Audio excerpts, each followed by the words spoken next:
To me, music is the ultimate way to express yourself. I think that's what it's all about. That's why we have it. That's why it's persisted. Why it may have even preceded spoken language. There is a raging debate as to whether music is what was it called? Auditory cheesecake. That's what a brain researcher called it, that developed alongside language but was an accident. But I firmly believe that that's not the case. I think probably the earliest uses of music were as part of the oral tradition so that people could remember things. There are a lot of people with Alzheimer's who can't remember how to speak or don't have memories, but they can sing lyrics word for word. So music helps embed memory in people. And before written language and before history books and before records were kept, we had to have some way of knowing who we were, where we came from, who our family was, what we believed in. And all that was recorded and passed along from generation to generation, usually in epic poems or in song.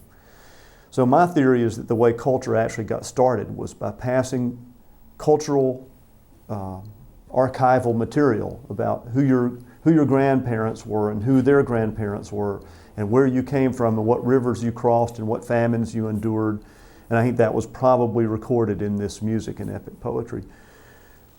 So the process of parents singing to their children is just totally baked into hardwired into our way of parenting and being. It's just so natural. Even for people who themselves don't consider themselves musical, have never done anything overtly musical, they still sing to their children. And there's a reason for that. I think that's the way we passed along identity and culture to one another. There's nothing like watching a group of 3 or 4-year-olds. I got to know Raffi really well, who's, in my opinion, one of the foremost musicians of any kind who's ever written. But when it comes to children's music, is really quite a gifted man. And his secret, if you watch a lot of children's entertainers, they jump around and they bounce around and they're very animated and they're very overstimulating. And the first time I saw Raffi, I'd heard about him, and I had very young children at the time, a 2- and 4-year-old, and I thought, wow, he's so calm. Are they going to get bored because he's not jumping around and acting zany like a clown? And what I realized is no, in fact, the people who use that model, there's nothing wrong with that. That's another approach. But the Raffi approach is really a very deeply respectful way of seeing children as human beings and connecting with them and expressing emotion with and through them. So my sense is that one of the things that causes a 2-year-old to bite is that the 2-year-old has a lot of understanding but doesn't yet have the developed language to express it. And that creates huge frustrations. And that year is one where, often 2-year-olds will tear things up or they'll bite.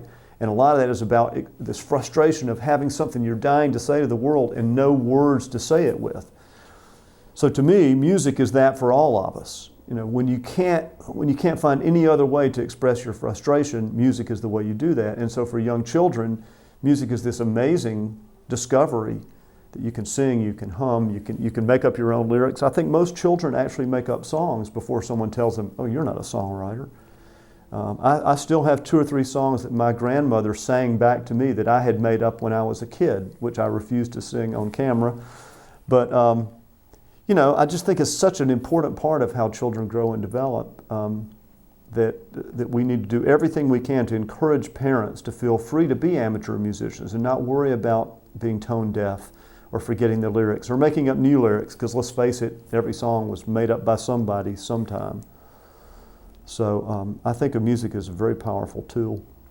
And I guess an analog to that thought is if you think about what Berklee's all about, we were established to teach jazz and the contemporary music of the 1940s, swing, big band. And we've progressed and added rock and roll and blues and R&B and Latin music, world music.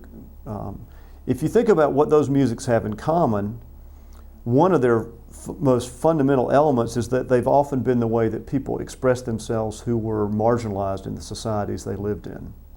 So the most obvious case are African Americans, especially in the American South, who were enslaved and treated brutally in almost every aspect of their lives. And yet they created this magnificent music that we call the blues and ragtime and jazz that today is the dominant form of music that you listen to around the world. Go to Malaysia, go to Kenya, Go to Moscow, you're going to hear blues-oriented music, even if it's been interpreted by local artists and local musicians. So I think like the 2-year-old who's got something to say and has to find some way to say it, music has been that outlet for us. And unfortunately for the people who don't find music, often they do bite and tear things up, and there are destructive ways that gets expressed. But to me, the beauty, especially the beauty of jazz and sort of the contemporary music of the Americas, is that it really came out of a tough experience, but was in some ways transmuted into this beautiful art form.